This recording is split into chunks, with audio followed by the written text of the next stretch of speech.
Hey all my hair comrades, this is Rick. I just wanted to send out a quick video to answer some questions that I have gotten just recently. Seems everybody wants to know, okay, what's up with the front hairline?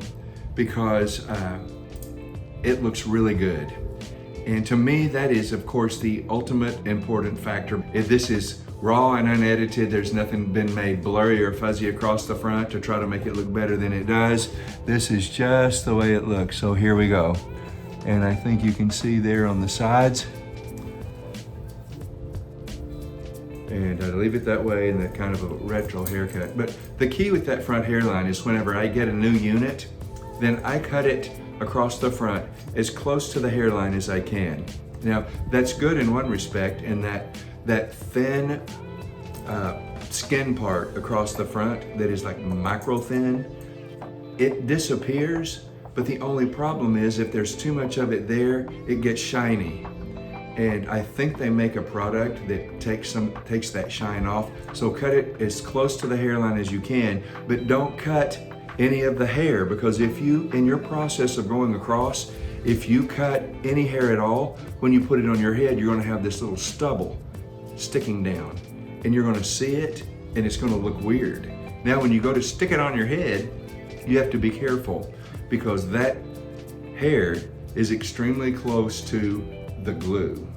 And so you don't want any of that glue in the hair. And it's going to happen, it's happened to me.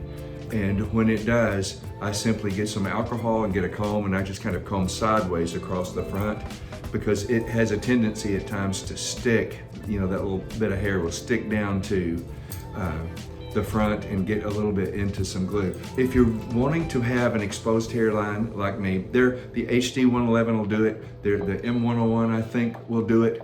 I have found that there are several that you can pull it off with, but I found the HD 111 is the one that, for someone about the front hairline that is as picky as I am, that's just the one I go back to.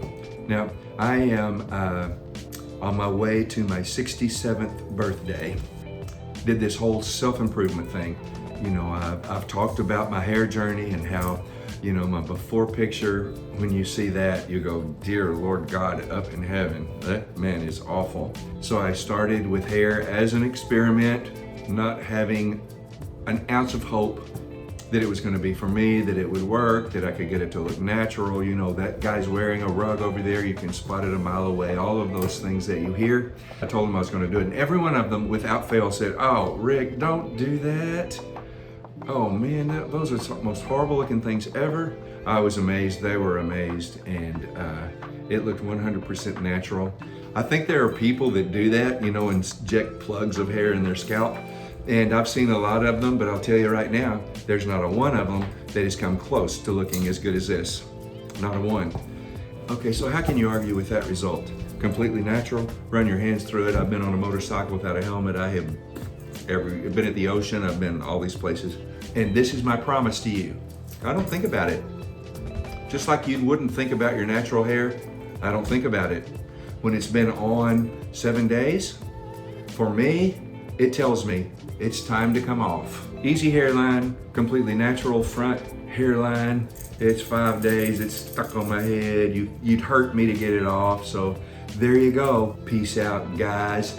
Take care. I will see you later.